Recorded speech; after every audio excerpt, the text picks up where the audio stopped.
Dear students, இன்றைக்கி நாம் என்ன லெசன் பார்க்க போகிறோம் அப்படின்னா ஐ லவ் மை இந்தியா. அதாவது நம்மளோட இந்தியாவை பற்றி தான் இந்த லெசனில் நாம் படிக்க போகிறோம். ஓகேவா? அதுக்கு முன்னாடி நமக்கு வந்து ஒரு 3 கொஷின்ஸ் கேட்டிருக்காங்க. அது என்ன அப்படிங்கிறத பார்க்கலாம்.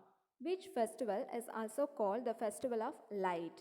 இப்போ ஆப்ஷனில் பார்த்தீங்கன்னா ஹோலி, தீபாவளி அப்படின்னு 2 வந்து கொடுத்துருக்காங்க இல்லையா?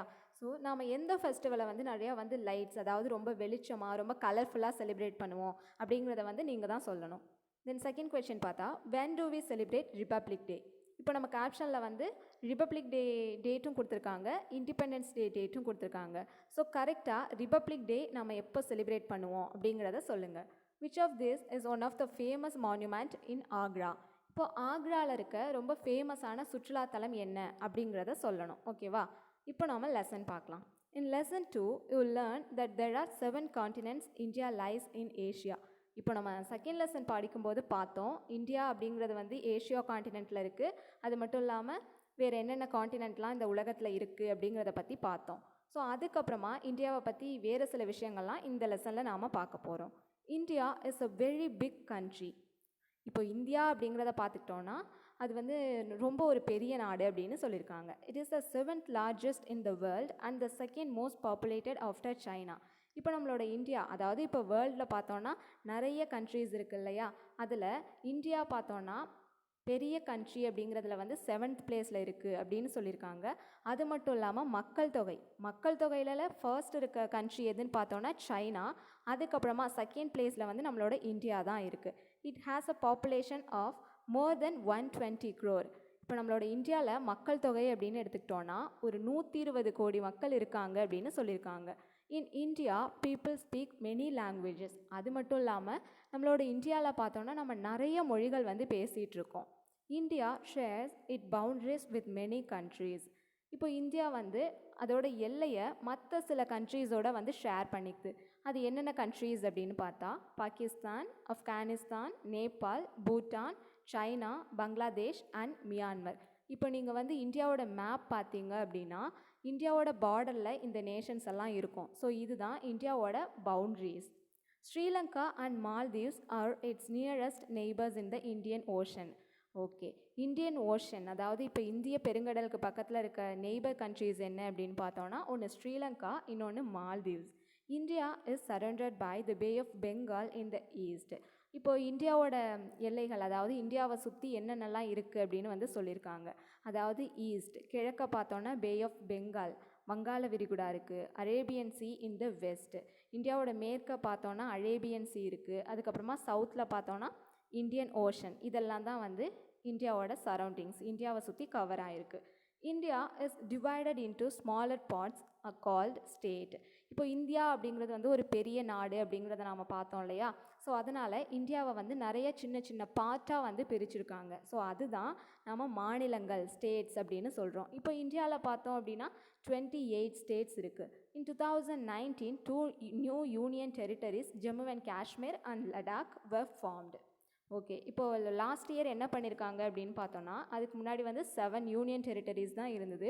இப்போது 2019 தான் எக்ஸ்ட்ரா வந்து ஜம்மு அண்ட் காஷ்மீர் அண்ட் லடாக் இதை வந்து ஒரு யூனியன் டெரிட்டரிஸாக வந்து ஆட் பண்ணியிருக்காங்க. அதுக்கு முன்னாடி இது வந்து இந்தியாவோட ஸ்டேட்டாக இருந்தது.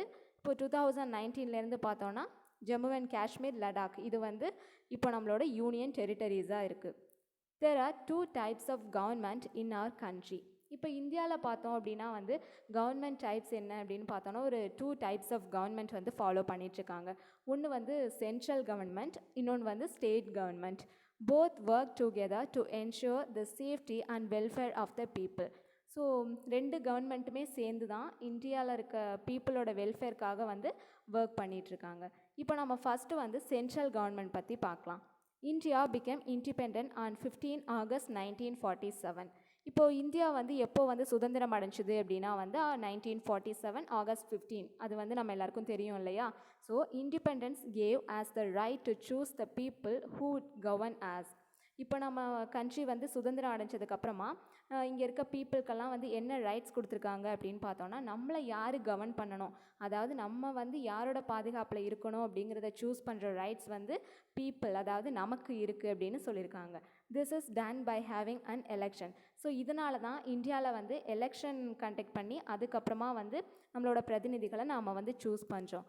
During an election people cast their votes and choose some people.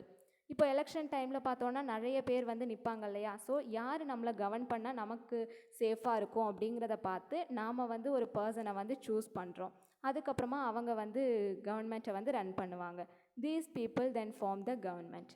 Only those whose age is 18 years and above can vote. இப்போ ஓகே, யாரெல்லாம் வந்து ஓட் போடலாம் அப்படின்னு பார்த்தோன்னா 18 வயசு ஆனதுக்கப்புறம் தான் வந்து நாம் ஓட் பண்ண முடியும். ஸோ நம்மளோட ஓட்டிங் ஏஜ் என்ன அப்படின்னு பார்த்தோன்னா 18. The central government makes laws for the entire country. இப்போ சென்ட்ரல் கவர்மெண்ட் அப்படின்னு எடுத்துக்கிட்டோன்னா இதுதான் வந்து ஒரு முழு நாடு, அதாவது இந்தியாவுக்கே வந்து ஹெட் என்ன அப்படின்னு பார்த்தோன்னா சென்ட்ரல் கவர்மெண்ட் தான். It office in New Delhi, the capital of India. இப்போது சென்ட்ரல் கவர்மெண்ட் அவங்களோட ஆஃபீஸ் எங்கே இருக்குது அப்படின்னு பார்த்தோன்னா நியூ டெல்லியில் தான் இருக்கும். அதாவது நியூ டெல்லி தான் வந்து நம்மளோட இந்தியாவோட கேபிட்டல். ஸோ அங்கே தான் வந்து சென்ட்ரல் அத்தாரிட்டி அங்கே தான் இருக்குது. The president, the vice president, the prime minister, other ministers and the officers of the central government live and work in the capital. Okay, இப்போ சென்ட்ரல் கவர்மெண்ட் அப்படிங்கிறத பார்த்தோம்னா இந்தியாவுக்கே வந்து பவர் அத்தாரிட்டி வந்து சென்ட்ரல் கவர்மெண்ட் தான். ஸோ அதனால் இப்போது president, அதாவது குடியரசுத் தலைவர், தென் பிரைம் மினிஸ்டர், பிரதமர், இவங்கெல்லாம் இந்த மாதிரி வைஸ் பிரசிடெண்ட், இந்த மாதிரி முக்கியமானவங்கள்லாம் எங்கே இருக்காங்க அப்படின்னு பார்த்தோன்னா கேபிட்டல், அதாவது நியூ டெல்லியிலேருந்து தான் அவங்களோட ஒர்க்கெல்லாம் கவனிச்சிட்ருக்காங்க.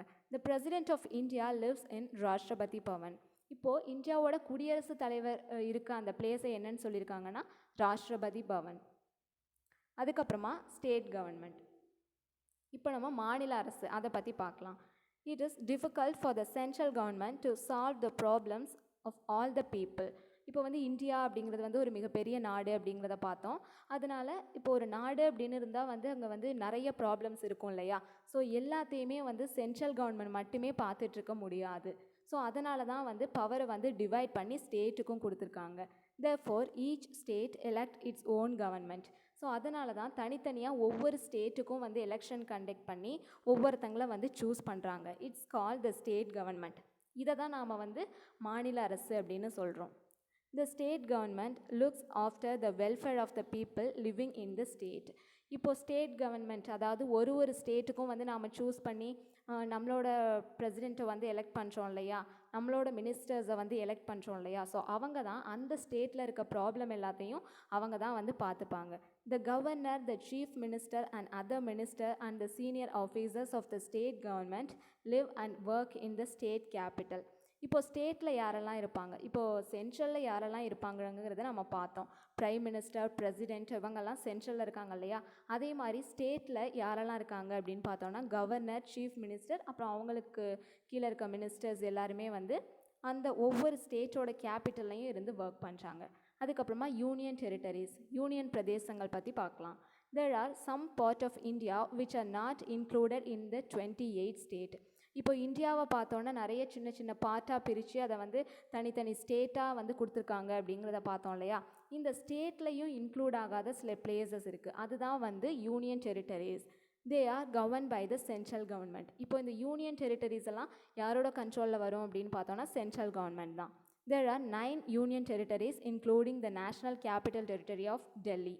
இப்போ பார்த்தோன்னா நமக்கு 9 யூனியன் டெரிட்டரிஸ் இருக்குது நம்ம இந்தியாவில். ஸோ அதாவது நம்மளோட கேபிட்டல் டெல்லியும் வந்து ஒரு யூனியன் டெரிட்டரி தான். இப்போ வந்து நமக்கு யூனியன் டெரிட்டரி அண்ட் அதோட கேபிட்டல் வந்து எதெல்லாம் அப்படிங்கிறத கொடுத்துருக்காங்க. So Andaman and Nicobar island, அதோட கேபிட்டல் பார்த்தோன்னா போர்ட் பிளேயர். சண்டிகர், அதோட கேபிட்டல் வந்து சண்டிகர் தான். தாத்ரா அண்ட் நாகர் ஹவேலி, சில்வாசா. டாமன் அண்ட் டையூ, இதோட கேபிட்டல் பார்த்திங்கன்னா டாமன். Jammu and Kashmir, Srinagar and Jammu. லடாக், லே. லக்ஷத்வீப், கவராத்தி. புதுச்சேரி தான். National capital territory of Delhi, அதோட கேபிட்டல் பார்த்திங்கன்னா டெல்லி. ஓகே, இப்போது இந்த லெசனில் நாம் வந்து நம்ம இந்தியாவோட கவர்னன்ஸ் பற்றி பார்த்தோம். இப்போ நம்ம கொஷின்ஸ்க்கு போகலாம். The country with the second largest population in the world. Okay, first populated country அப்படின்னா வந்து சைனா. அதுக்கப்புறம் செகண்ட் பிளேஸில் இருக்க கண்ட்ரி என்ன அப்படிங்கிறத வந்து பாருங்கள். India is surrounded by 3. இப்போ நம்ம இந்தியாவோட 3 பக்கமும் வந்து எதால் சூழப்பட்டிருக்கு அப்படிங்கிறது தான் இதோட answer. The capital of India is. Okay, இந்தியாவோட கேபிட்டல் என்ன அப்படிங்கிறத வந்து நீங்கள் தான் வந்து கண்டுபிடிக்கணும். The chief minister of Uttar Pradesh lives and works in. Okay, ஒவ்வொரு சீஃப் மினிஸ்டரும் வந்து அவங்களோட கேபிட்டலில் இருந்து தான் ஒர்க் பண்ணோம் அப்படின்னு பார்த்தோமா. ஸோ உத்தரப்பிரதேசத்தோட கேபிட்டல் எது அப்படிங்கிறத பாருங்கள். ஸோ அங்கே தான் அந்த சீஃப் மினிஸ்டர் வந்து ஒர்க் பண்ணுவாங்க. இந்த union territories are govern by. Union territory இப்போ வந்து லாஸ்ட்டாக பார்த்தோம் இல்லையா. ஸோ யூனியன் டெரிட்டரி யாரோட கண்ட்ரோலில் இருக்குது அப்படிங்கிறத சொல்லுங்கள். அதுக்கப்புறமா true or false. The Arabian sea lies to the east of India. அதாவது இந்தியாவோட எல்லைகள் பார்க்கும்போது நம்ம பார்த்தோம், இந்தியாவோட ஈஸ்ட்டில் வந்து அரேபியன் சி இருக்கிறதா சொல்லியிருக்காங்க. அது வந்து ட்ரூவா ஃபால்ஸா அப்படிங்கிறத சொல்லுங்கள். India has one central government and many state government. இப்போ இந்தியாவில் பார்த்தோன்னா ஒரே ஒரு மத்திய அரசும் நிறைய மாநில அரசுக்கும் இருக்குது அப்படின்னு சொல்லியிருக்காங்க. ட்ரூவா ஃபால்ஸா அப்படிங்கிறத நீங்கள் சொல்லணும். No person above the age of 18 can vote in India. இப்போ 18 வயசுக்கு கீழே வந்து ஓட் பண்ணலாம் அப்படின்னு வந்து சொல்லியிருக்காங்க. ஸோ அது ட்ரூவா ஃபால்ஸா அப்படிங்கிறத ஃபைண்ட் அவுட் பண்ணுங்கள். த prime minister lives and works in New Delhi.